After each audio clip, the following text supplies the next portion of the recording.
여전히 다윗을 잡으려고 하는 사울의 마음은 늘 있습니다. 왜냐하면 다윗을 제거하지 않고는 늘 안전하지 않다는 생각이 그의 머릿속에 늘 사로잡고 있기 때문이죠. 근데 거기에 충동질하는 사람들은 꼭 있습니다. 또 10사람들이 기브야에 와서 사울에게 이야기합니다. 다윗이 지금 10광야에 있습니다. 이렇게 이야기합니다. 그 이야기를 듣고 충동질을 당한 또 사울이 3,000명의 사람들을 데리고 또 다윗을 잡으러 갑니다.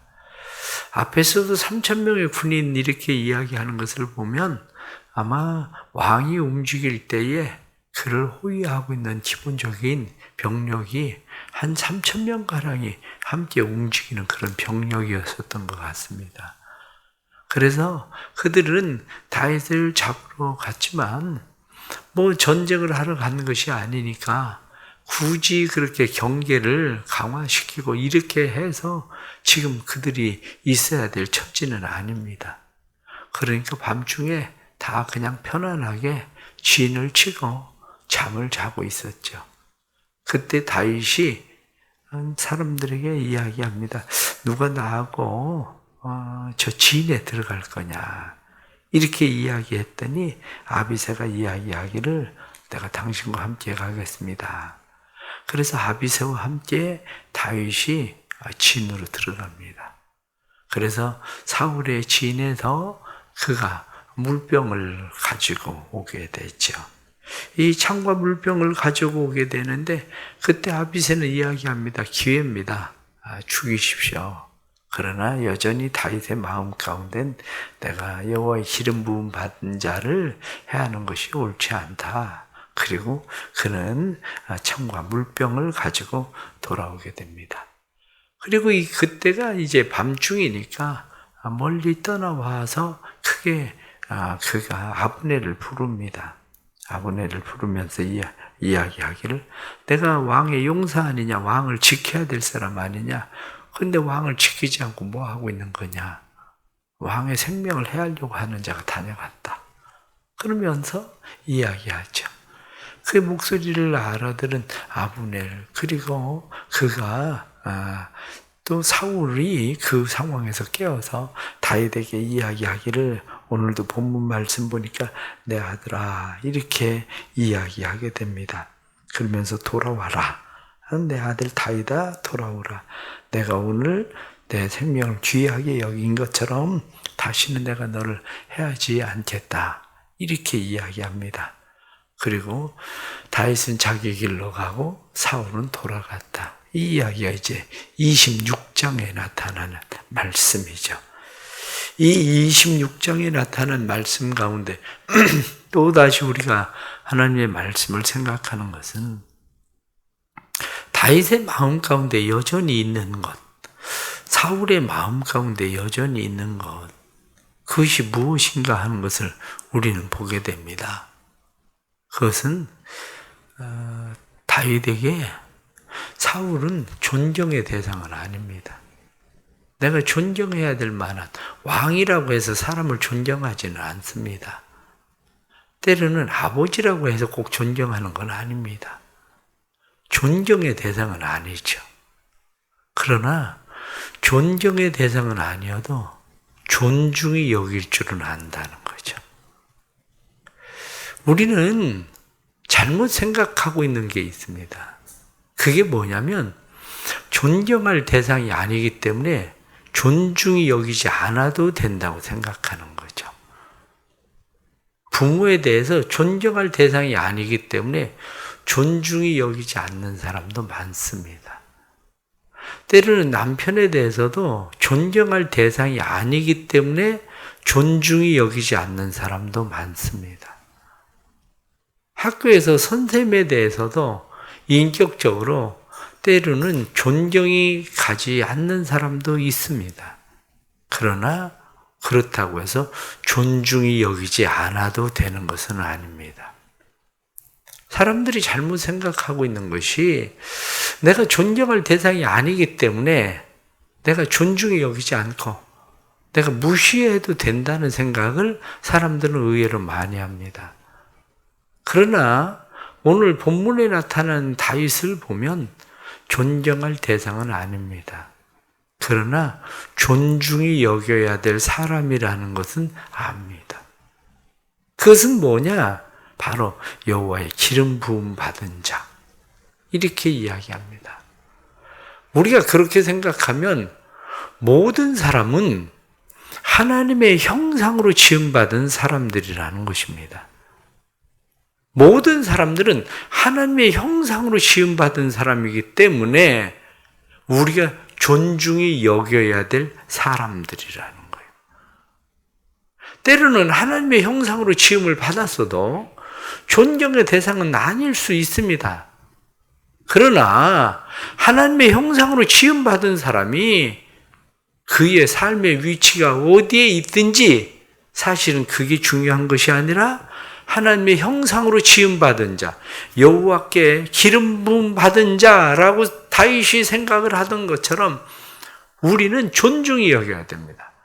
그래서 모든 사람에 대해서 그리스도인들이 가져야 되는 기본적인 생각은 사람은 하나님의 형상을 가지고 있는 사람들이기 때문에 존중히 여겨야 된다는 거예요. 그래서 기독교인들은, 그리스도인들은 다른 사람들의 생명을 해하려고 하면 안 됩니다. 다른 사람들의 생명에 대해서 함부로 대해서도 안 됩니다. 그들의 생명에 대해 손상을 입히는 일을 해서는 안 됩니다. 왜냐하면 그것이 우리가 해야 되는 일이기 때문에. 다윗이 가지고 있었던 마음이 존경의 대상은 아닐지라도 존중히 여길 줄 아는 마음을 가지고 있는 것처럼 우리도 살아가면서 그래, 존경의 대상은 아니야. 그래도 존중히 여겨야지. 이런 마음을 가지고 살아가는 것이 우리의 바른 신앙의 자세다. 그런 거죠. 두 번째는 삶을 하나님의 관점으로 보는 일들이 중요합니다. 삶을 하나님의 관점으로 보는 일들이 왜 중요한가?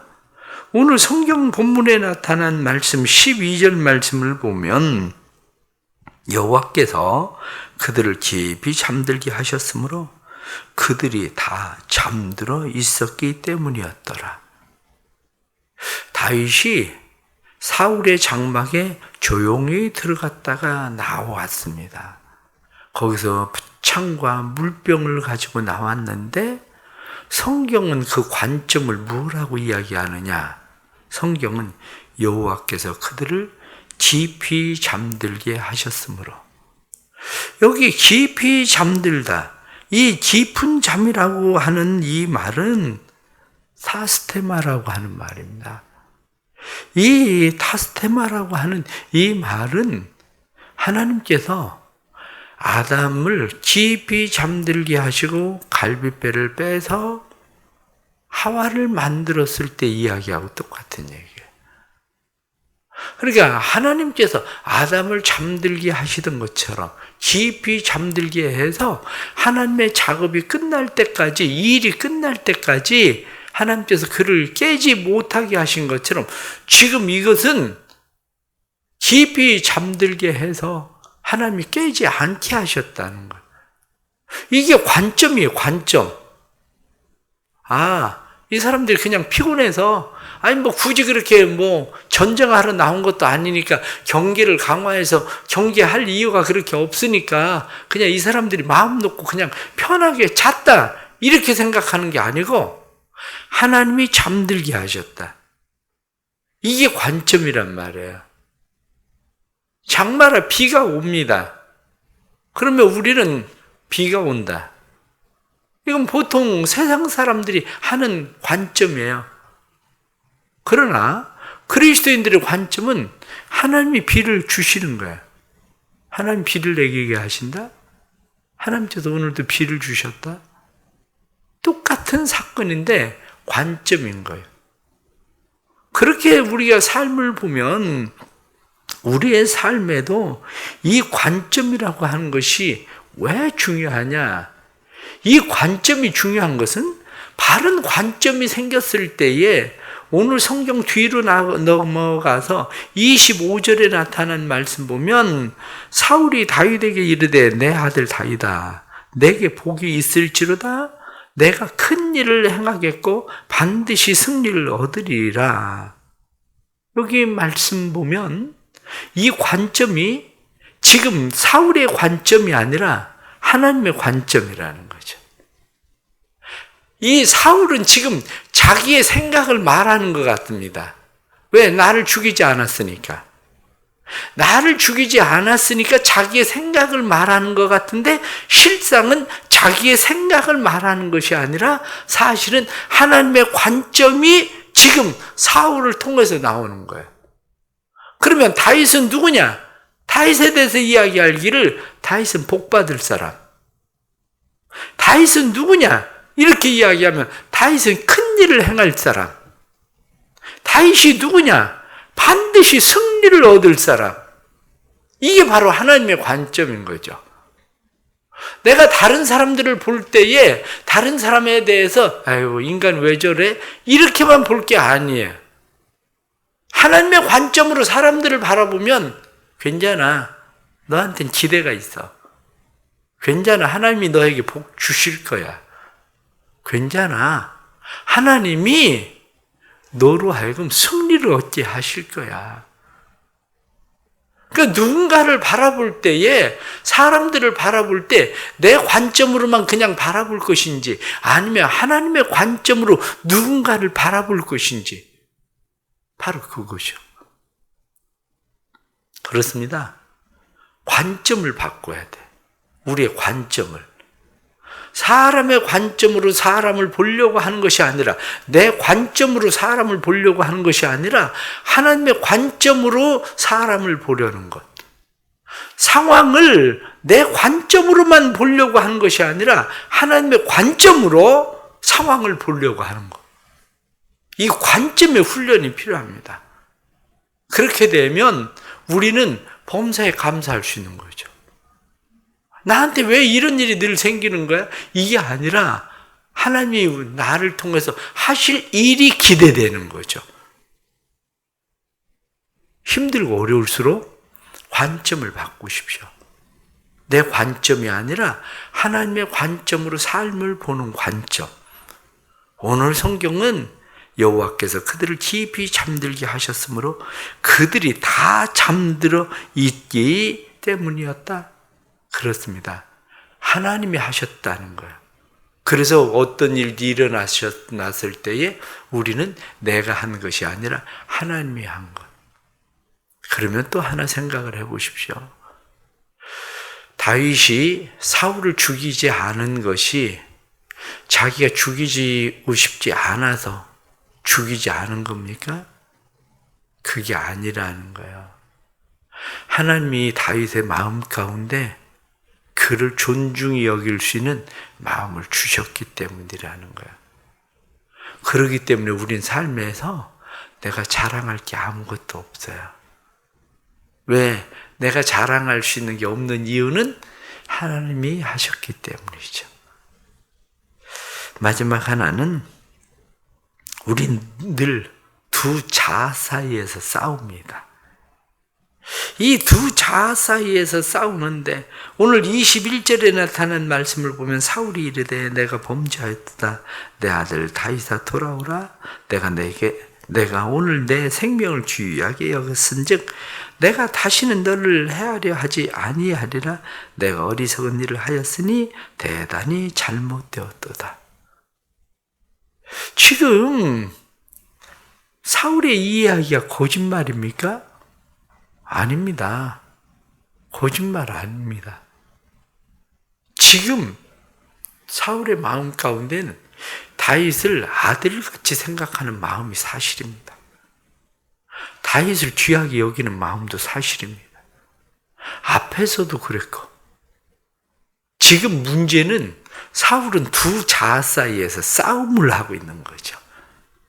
두 자아. 하나는 검은 자아, 하나는 흰 자아. 사도 바울이 고백하던 것처럼 내 마음에 두 개의 법이 있다. 오라 나는 곤고한 자로다. 내 안에는 하나님의 뜻을 행하고자 하는 그 마음도 있는데 또 다른 하나의 법이 나를 사로잡아서 악한 곳으로 나를 끌고 가는 모습을 내가 보기도 한다. 나는 이 두 자아 사이에서 싸움을 한다. 오라 나는 곤고한 자로다. 누가 이 사망의 몸에서 나를 건져내랴. 이게 우리의 자아예요. 두 개의 자아. 때로는 다른 사람들에 대해서 볼 때에 자기의 삶을 하나님의 은혜를 경험하고 막 간증하는 사람들 보시지 않습니까? 그런데 사람들은 그 사람의 다른 또 모습을 보게 되거든요. 저 사람 뭐야? 얼마 전에 그렇게 입으로 그렇게 막 간증하고 그렇게 하더니 아무것도 아니었네? 완전 딴판이네? 완전 딴 세상이네? 완전 딴 사람이네? 왜 그렇습니까? 그럼 전에 한 건 거짓말입니까? 아닙니다. 거짓이 아니라 그것도 그 사람의 자아고 지금도 그 사람의 자아고 두 개의 자아인 거죠. 그래서 마틴 루터는 그렇게 이야기합니다. 마틴 루터는 이야기할 때에 우리 안에는 두 마리의 말이 있다는 거예요.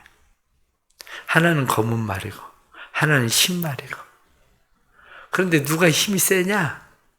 누가 힘이 세냐는 어떤 말에게 먹이를 많이 주느냐에 달렸다는 거예요.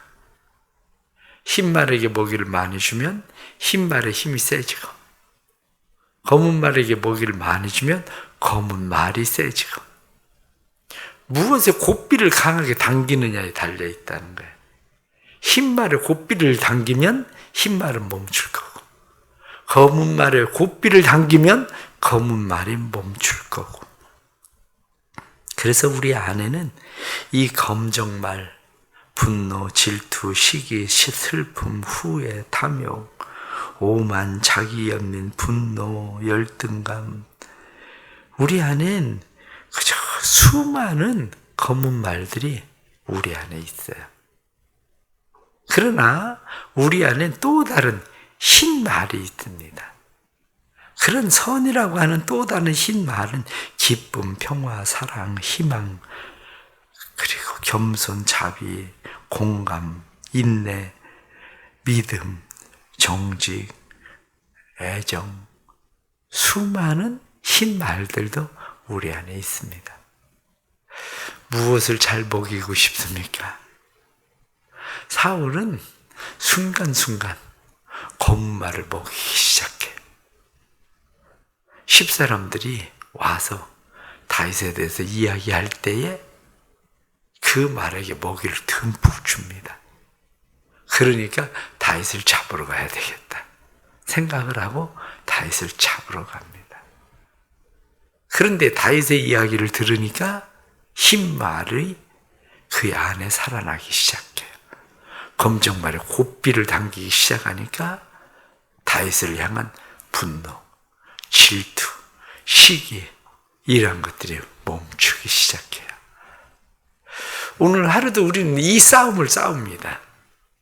검은 말과 흰 말 사이에서 우리는 이 싸움을 싸우는데 우리가 겨울을 생각해 보세요. 겨울에 수도를 얼지 말라고 물을 이렇게 살짝 틀어놓는다. 물이 똑똑똑 떨어지게. 그런데 나중에 보면 양동이에 물이 가득 차잖아요. 별거 아닌 거라고 생각하는데 한 번이라고 생각하는데 그렇지가 않다는 사실이죠. 한 번, 두 번이라고 생각하고 먹이기 시작하는 그 먹이, 그것이 양동이에 물이 가득 차듯이 그것이 흘러 넘치는 순간 폭발을 하는 것처럼 우리 안에 그죠 조금씩 먹이기 시작하는 그 말이 어느 순간 힘이 강성한 힘을 갖게 되고 흰 말을 제어하는, 그것을 이겨버리게 되는, 그것보다 앞서 나가게 되는 일이 일어난다는 사실도 기억해야 됩니다. 오늘 하루 우리가 주일날 교회 와서 예배를 드린 이유가 무엇입니까? 검은 말에 고삐를 강하게 당기는 거예요. 흰 나르게 하나님의 말씀을 먹이는 거예요. 악의 고삐를 당기고 선에 하나님의 말씀을 먹이는 거죠. 내 힘으로 안 됩니다. 그러기에 우리는 성령을 의지하고 예수 그리스도의 피를 의지하고 오라 나는 곤고한 자로다. 사망의 몸에서 나를 건져낼 자 없는 것 같지만 그러나 성령의 법이 나를 자유케 했다. 사도 바울의 고백처럼 그 삶이 우리 안에 일어나기 위해서 오늘도 우리는 하나님 앞에 나가서 예배를 드리는 겁니다. 하나님의 이 은혜가 우리의 삶 속에 충만하게 되기를 간절히 바랍니다. 기도하겠습니다. 하나님 아버지, 오늘도 살아가면서 모든 사람을 존중히 여기는 마음을 주옵소서. 때로는 존경의 대상이 아닐지라도 하나님 저희들에게 은혜를 베풀어 주셔서 하나님의 형상으로 지음받은 모든 사람들을 존중히 여기게 해 주옵소서. 오늘 하루를 살아가면서 하나님의 관점으로 삶을 보게 해 주옵소서. 내 자녀들이나 아니면 내 이웃이나 또한 우리의 가족과 형제들 하나님의 관점으로 바라보게 해 주셔서 하나님의 선하신 목적을 가지고 세상에 보내셨는데 하나님의 선하신 목적이 아름답게 이루어지는 하나님의 사람들 되게 해 주옵소서. 하나님의 관점으로 바라보고 그들이 복받을 사람이라는 것을 알게 해 주옵소서. 하나님의 관점으로 그들을 바라볼 수 있게 해 주셔서 큰 일을 행할 수 있는 사람들임을 보게 해 주옵소서. 하나님의 관점으로 바라보게 해 주셔서 그들도 세상을 이기고 승리할 수 있는 사람들이라는 것을 보게 해 주옵소서. 또한 오늘도 우리 안에 두 자아가 싸울 때에 우리의 힘으로만은 이길 수 없사오니 성령께서 도와주시고 성령의 법으로 승리하도록 은혜를 베풀어 주옵소서. 하루도 주님의 손에 맡깁니다. 사랑하는 성도들 믿음으로 살게 해 주옵소서. 믿음의 역사가 삶에 일어나게 해 주셔서 어떤 상황 환경 속에서도 하나님을 포기하지 않는 믿음, 하나님을 신뢰하는 믿음이 삶을 복되게 하는 일들 되게 하여 주옵소서. 예수님의 이름 받들어 기도드리옵나이다. 아멘.